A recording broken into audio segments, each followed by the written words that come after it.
नमस्कार दोस्तों, मेरा नाम है मनीष भारती और आप देख रहे हैं संस्कृति आईएएस यूट्यूब चैनल। दोस्तों, कई बार क्या होता है कि सुप्रीम कोर्ट के जो दिशा निर्देश होते हैं, उसके जो जजमेंट होते हैं, या वो किसी याचिका को खारिज करती है और खारिज करने के जो तर्क देते हैं वह अपने आप में इतना ज़रूरी हो जाता है कि समाज के लिए, कानून के लिए, शासन और प्रशासन के लिए नई दिशा निर्देश तय कर देता है। तो आज हम उसी टॉपिक पर बात करेंगे। अतीत का कैदी नहीं रह सकता भारत, ये सुप्रीम कोर्ट का एक स्टेटमेंट है, एक याचिका को खारिज करते हुए। वह याचिका क्या है, सुप्रीम कोर्ट ने क्यों खारिज किया और सुप्रीम कोर्ट ने क्या दलीलें दी, उन सभी बातों को हम देखेंगे और यूपीएससी के लिए हमारे लिए क्या ज़रूरी है उसको भी हम समझ लेंगे इसमें। उससे पहले आपके लिए एक ऑफ़र है और इस बार का ऑफ़र होली पर है। देखिए, संस्कृति आईएएस ने क्या किया है, आपकी सुविधा को बढ़ाने के लिए, आपके जो खर्च हैं उसको कम करने के लिए अपने कुछ कोर्सेज पर 50% तक की एक बड़ी छूट दी है। और यह छूट जो दिया गया है उसकी समय सीमा आज से ही शुरू हो रही है, यानी कि 1 तारीख से, 1 मार्च से, और 10 मार्च तक यह चलने वाला है। तो आप देर मत कीजिए और यदि आप चाहते हैं कि इस छूट का फ़ायदा लें तो आपको जल्द से जल्द संस्कृति आईएएस के वेबसाइट पे विजिट करके बाकी विस्तृत जानकारी ले सकते हैं। अब ये समझ लीजिए कि यह छूट जो दिया गया है वह किन किन कोर्सेज पर दिया गया है। यदि आप लाइव कोर्स लेते हैं, फाउंडेशन का लाइव कोर्स, ऑनलाइन कोर्स आप लेते हैं, पेन ड्राइव कोर्स लेते हैं, या फिर डिस्टेंस लर्निंग प्रोग्राम जो है डीएलपी, यह इनमें से कोई भी कोर्स लेते हैं तो आपको 50% तक की छूट दी जाएगी। तो इस बार होली में रंग गुलाल तो खेलिए ही, जीवन में नए उत्साह तो लाइए ही, लेकिन आपने जो लक्ष्य तय किया है उस तक आगे बढ़ने के लिए इस कोर्स का फ़ायदा उठाकर अपने लक्ष्य की प्राप्ति भी कीजिए। अब हम बढ़ते हैं अपने टॉपिक की ओर और देखते हैं कि यह चर्चा अभी जो है क्यों शुरू हो गई है, हम क्यों आज इस पर बात कर रहे हैं। दरअसल एक याचिका पहुंचा था सुप्रीम कोर्ट में, ठीक है, उस पर सुप्रीम कोर्ट ने कुछ बातें कही, याचिका को खारिज कर दिया। याचिका था क्या, इसको समझ लीजिए। एक याचिका पहुंचा और उसमें कहा गया, अभी जो आप देख रहे होंगे पिछले कुछ समय से, कुछ वर्षों से, कि कई शहरों के नाम बदले जा रहे हैं, कई राजमार्गों के नाम बदले जा रहे हैं और ऐतिहासिक नामों पर उसे रखा जा रहा है। तो एक याचिका पहुंचा और याचिका जो जिन्होंने दिया था उनका नाम है अश्वनी उपाध्याय, एक वकील है, वरिष्ठ अधिवक्ता है।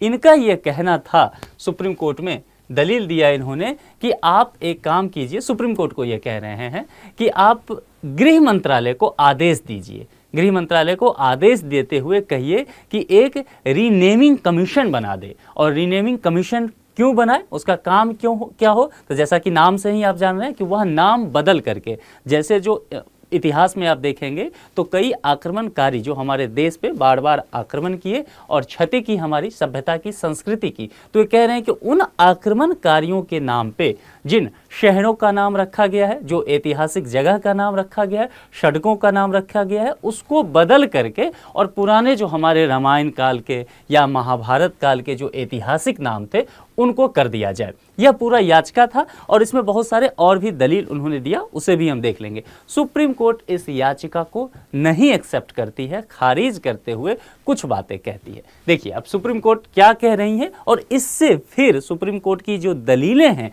इससे यूपीएससी के लिए क्या जरूरी होगा, हम उस पर चर्चा कर लेंगे। देखिए, इतिहास में विदेशी आक्रमणकारियों द्वारा बदले गए स्थानों के नामों को बहाल करने वाली याचिका को सुप्रीम कोर्ट ने खारिज कर दिया है। ओके, 2 न्यायाधीशों की पीठ ने कहा कि यहां से सुप्रीम कोर्ट का स्टेटमेंट देख लीजिए, कुछ चुनिंदा तरीकों से इतिहास को दोबारा बदला नहीं जा सकता है। सुप्रीम कोर्ट कह रही है कि इतिहास को आप बदल नहीं सकते हैं, कुछ सैंपल लेकर के, कुछ एग्जाम्पल देके, कुछ उदाहरण देकर के आप ऐसा नहीं कर सकते हैं। और भी इस दलील जो सुप्रीम कोर्ट के विस्तृत है, अभी हम देखेंगे। अब सबसे पहले समझ लीजिए कि प्रमुख बिंदु क्या है, जो याचिका करता है उनके तरफ से क्या तर्क दिया गया है। देखिए, सुप्रीम कोर्ट ने कहा याचिकाकर्ता से कि इस देश में हजारों सड़कें मुस्लिमों के नाम पर है, तो आप किसे किसे बदलेंगे, आप ये बताइए कि इन सड़कों के नाम जो मुस्लिमों के नाम पे हैं, जो मुस्लिम शासक पहले थे उनके नाम पे हैं, या आपके किस मौलिक अधिकार का हनन करता है। याचिकाकर्ता से कह रहे हैं कि नागरिकों के किस मौलिक अधिकार का हनन करता है।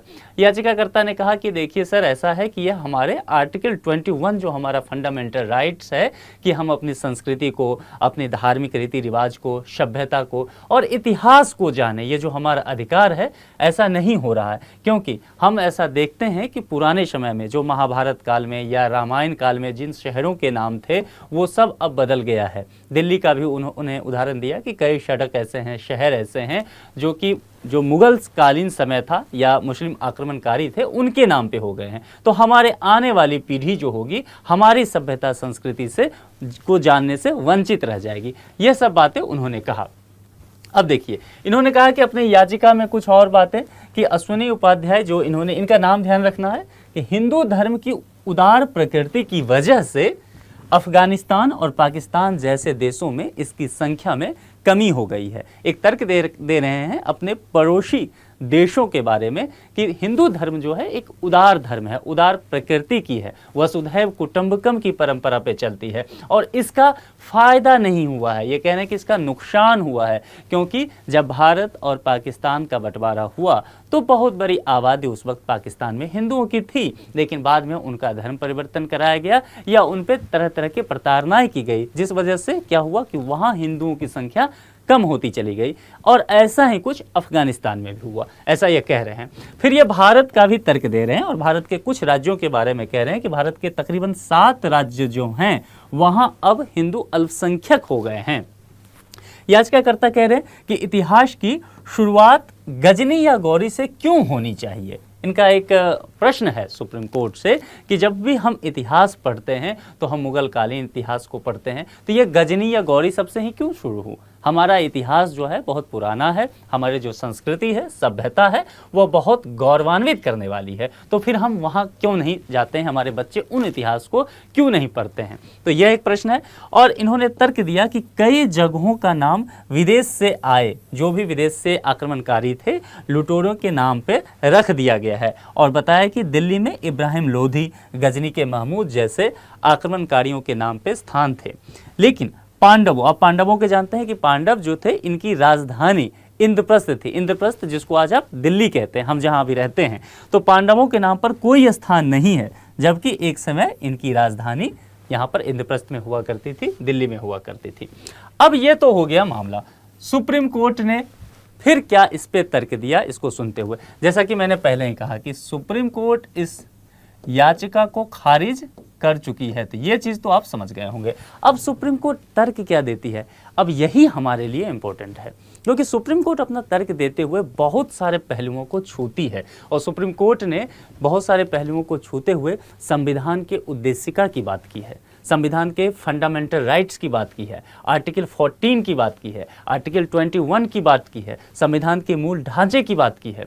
तो इस तरह से, और जो अभी वर्तमान में चला आ रहा है, कई शहरों के नाम बदलने की परंपरा या फिर सड़कों के नाम बदलने की परंपरा, तो सुप्रीम कोर्ट ने इस पर बहुत सख्त टिप्पणी किया है। इसीलिए अब हमारे लिए यह टॉपिक बहुत जरूरी हो जाता है कि जहाँ जहाँ सुप्रीम कोर्ट संविधान की बातें कर रही है, शासन प्रशासन के लिए कुछ ऐसी बातें कर रही है, जहाँ से गवर्नेंस के लिए कुछ टॉपिक मिले, तो यूपीएससी के लिए, हमारे लिए वह जरूरी हो जाएगा। उन बातों पर हम ध्यान देते चलेंगे। देखिए, सुप्रीम कोर्ट ने सबसे पहले क्या कहा है कि भारत एक धर्मनिरपेक्ष राज्य है और यह धर्मनिरपेक्ष मंच है। ठीक है, ध्यान देना है। धर्मनिरपेक्ष राज्य कहने का तात्पर्य है कि राज्य जो होगा धर्म से क्या होगा, निरपेक्ष होगा, यानी कि राज्य का अपना कोई धर्म नहीं होगा। भारत के संदर्भ में देखें तो इसे हिंदी में पंथ निरपेक्ष लिखा गया है हमारे संविधान में। इस बात को आपको ध्यान रखना है। आप कई बार टीवी डिबेट वगैरह में सुनते होंगे, अखबार में भी सुनते होंगे, कई लीडर ये सब बोलते रहते हैं कि भारत धर्मनिरपेक्ष नहीं, पंथ निरपेक्ष है। ठीक है, तो ध्यान रखना है कि भारत पंथ या धर्म जो भी आप कहें, तो भारत पंथ निरपेक्ष है या धर्मनिरपेक्ष है, तो यहाँ राज्य का कोई अपना पंथ नहीं है, राज्य का कोई अपना धर्म नहीं है, यानी कि तमाम धर्मों से वह बराबर दूरी बनाए हुए है। इस बात को ध्यान रखिए। और यह धर्मनिरपेक्ष मंच भी है। मंच क्या होता है? मंच जहां पर व्यक्ति को अवसर दिया जाता है अपनी कला का प्रदर्शन करने के लिए। तो भारत एक ऐसा राज्य है जहां पर अगर धर्मनिरपेक्ष मंच दिया जा रहा है, यानी कि हर धर्म के लोगों को भारत में फलने फूलने बसने और अपनी जो सभ्यता संस्कृति को बढ़ावा देने के पूरा अधिकार दिया गया है। सुप्रीम कोर्ट यह बात कह रही है। तो इस चीज को आप सही से समझ लीजिए, हिंदू धर्म जीवन जीने का एक तरीका है, यानी कि हिंदू धर्म को supreme court way of life कह रही है कि यह जीवन जीने की एक शैली है, ठीक है। और इसी वजह से भारत ने सभी को आत्मसात किया है और भारत की यह महानता है कि भारत ने सभी धर्मों को, चाहे वो बाहर से आए हुए इस्लाम के धर्म हो, बौद्ध बाद में बने, जैन हुए, चाहे ईसाई आए, भारत ने सभी को सहर्ष स्वीकार कर लिया है और इसके साथ ही हम एक साथ रह रहे हैं। यही कारण है कि हम एकता से रह पाते हैं। आगे कह रही है कि अंग्रेजों का उदाहरण देते हुए, ब्रिटिश शासित जो भारत था उसका उदाहरण देते हुए सुप्रीम कोर्ट कह रही है कि फूट डालो और राज करो की नीति ने हमारे समाज में फूट पैदा की, इसे हमें ध्यान रखना चाहिए। जैसा कि ब्रिटिश गवर्नमेंट करके गई, अब हम उन्हीं चीज़ों को ना दोहराएं, क्योंकि उस वक्त फूट डालो और राज करो की नीति ने इतना नुकसान किया भारत का कि भारत दो भागों में विभक्त हो गया, ठीक है। और लगातार ब्रिटिश शासन यहाँ पर भारतीय समुदाय के बीच फूट डाल करके अपना शासन प्रशासन चलाती रही। भारत जो कह रहे हैं ये कि कानून के शासन, धर्मनिरपेक्षता, संवैधानिकता जैसे तत्व से संचालित होता है, यानी कि यह जो भारत राज्य है, भारत जो है हमारा, ये कानून के शासन से होता है। यहाँ विधि का शासन होगा, किसी व्यक्ति की मनमानी नहीं चलेगी, राजा का शासन नहीं है। धर्मनिरपेक्षता है, यानी कि हर धर्म को बचने की, अपनी सभ्यता संस्कृति को बढ़ाने का अधिकार है। और संवैधानिकता है, एक दस्तावेज है, हमारे पुरखों ने हमें एक दस्तावेज दिया है जिसमें यह तय कर दिया गया है कि कुछ विधि हैं, कुछ कानून हैं जिनके आधार पर हमारा देश चलेगा, चाहे हमारी कार्यपालिका हो, विधायिका हो या न्यायपालिका हो। किस तरह से चलेगा? तो संविधान के आधार पे संवैधानिकता की बात की जा रही है। अनुच्छेद 14 को लेकर के बात किया है, तो इसे आप जरूर ध्यान देखें कि जैसे ही अनुच्छेद 14 की बात की, आप पूरे फंडामेंटल राइट्स को पढ़ जाइए, यानी कि संविधान का जो भाग 3 है आपके लिए अब ज़्यादा इंपॉर्टेंट हो जाएगा। यहाँ जो भाग 3 है आपका फंडामेंटल राइट्स का चैप्टर, तो उसको सही से पढ़ लीजिए।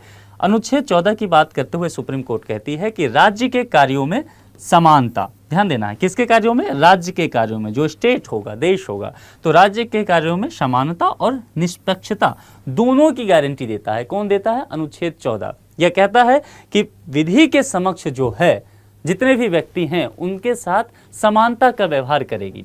राज्य किसी के साथ भेदभाव नहीं कर सकती। भेदभाव न क्षेत्र के आधार पर कर सकती है, न भाषा के आधार पर, न नस्ल, न लिंग, न जाति के आधार पर। सभी के समक्ष जो है समान व्यवहार और निष्पक्ष व्यवहार राज्य करेगी। इसकी गारंटी हमारा जो संविधान है उसका मूल अधिकार जो है हमें देता है अनुच्छेद 14 के तहत, ठीक है। केवल भाईचारा ही एकता की ओर ले जाएगा, ऐसी बात सुप्रीम कोर्ट कह रही है कि भाईचारा यानी कि प्यार मोहब्बत से रहिए, यही एकता की ओर ले जाएगा। समृद्ध भारत के लिए यह जरूरी है। और यहाँ पर फिर से ध्यान देना है कि सुप्रीम कोर्ट ने प्रस्तावना की चर्चा की है, संविधान के प्रस्तावना की चर्चा कर दी है। तो संविधान के प्रस्तावना की चर्चा करते हुए बंधुत्व का सिद्धांत जो हमारे प्रस्तावना में बंधुत्व लिखा हुआ है उस पर बात किया है। तो अब आपके लिए यहाँ से प्रस्तावना भी इंपॉर्टेंट हो जाता है, इसको भी डिटेल से आपको पढ़ लेना है। आगे सुप्रीम कोर्ट और कहती है, सुप्रीम कोर्ट ने कहा कि कुछ बातें इन्होंने स्वीकार किया है। और क्या स्वीकार किया है? विदेशी आक्रमणकारियों का शासन रहा है। सुप्रीम कोर्ट कह रही है कि सच बात है कि भारत में समय समय पर आक्रमण होते रहे हैं और विदेशी आक्रमणकारियों का यहाँ पर शासन लंबे समय तक रहा है। देश पे कई बार आक्रमण हुए हैं और इतिहास ने अपना हिस्सा लिया है। उन आक्रमणों के वजह से जो यहाँ की शासन प्रशासन व्यापार समाज बदलाव हुआ, यह सच है कि उस वजह से इतिहास भी बदला है भारत का। इस बात से इनकार नहीं कर रही है सुप्रीम कोर्ट। इतिहास से आक्रमणों को दूर करने की इच्छा कर सकते हैं। वो पूछ रहे हैं याचिकाकर्ता से कि आप क्या यह सोच के आए हैं कि इतिहास से यह जो आक्रमण किए ये विदेशी आक्रमणकारी, तो क्या इस आक्रमण को आप हटा सकते हैं इतिहास से?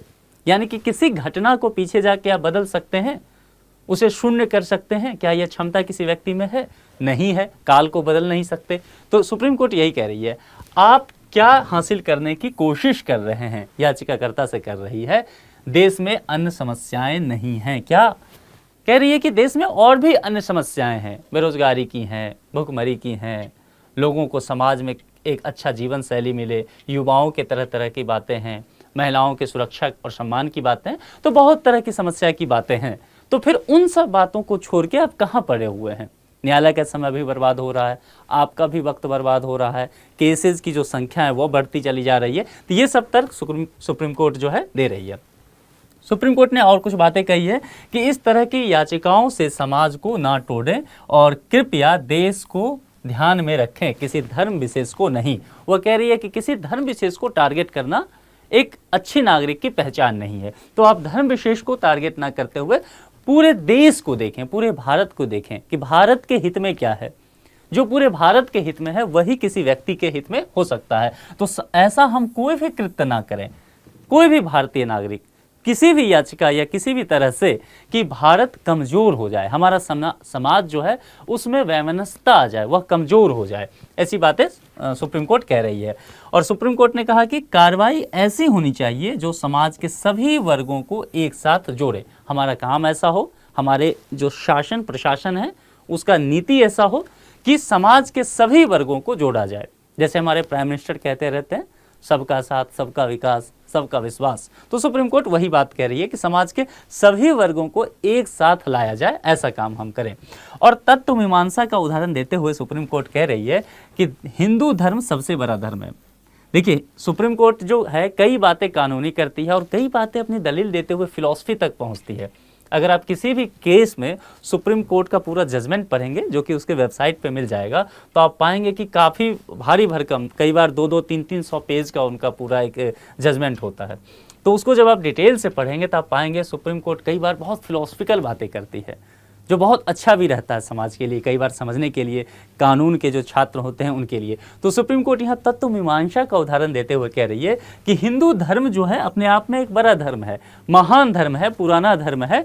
तो उपनिषदों की बात की जा रही है, ये वेद की भी चर्चा कर रहे हैं, भगवत गीता की चर्चा कर रहे हैं, यानी कि हिंदू धर्म के जो धार्मिक ग्रंथ हैं उसके चर्चा करते हुए कह रहे हैं कि आप इन बातों से समझिए कि हिंदू धर्म कितना ऊंचा है, उसका सम्मान कितना अधिक है, किसी भी व्यवस्था में असमान है, इतना अधिक उसका सम्मान है। उसके धर्म ग्रंथ जो हैं वह इतना महान है कि उसके बराबर किसी और का आ पाना लगभग असंभव जैसा जान पड़ता है। तो हमें इन चीज़ों पे गर्व होना चाहिए, हम इसे कम ना करें। हमारा कोई भी ऐसा कृत्य ना हो कि ऐसा दिखे कि हम अपने धार्मिक चीज़ों को, हम अपने पुरखों के द्वारा दी गई चीज़ों को, जो हमारे वेद हैं, उपनिषद हैं, उसमें जितनी महानता की बातें की गई है, वसुधैव कुटुंबकम की बातें की गई है। कबीर का तो आपने पढ़ा ही होगा। कबीर कहते हैं कि कबीरा खैर बाजार में सबकी मांगे खैर, ना कहो से दोस्ती ना कहो से बैर। हमारे पुरखे इतने महान बातें करके गए हैं, हम उन्हें अक्षुण्ण बनाए रख सकें। तो इस वीडियो में इतना ही। मैं उम्मीद करता हूं कि आपको यह वीडियो पसंद आया होगा और आपके पठन पाठन को समृद्ध करेगा। अपना ख्याल रखिए, जल्दी मिलते हैं। Thank you.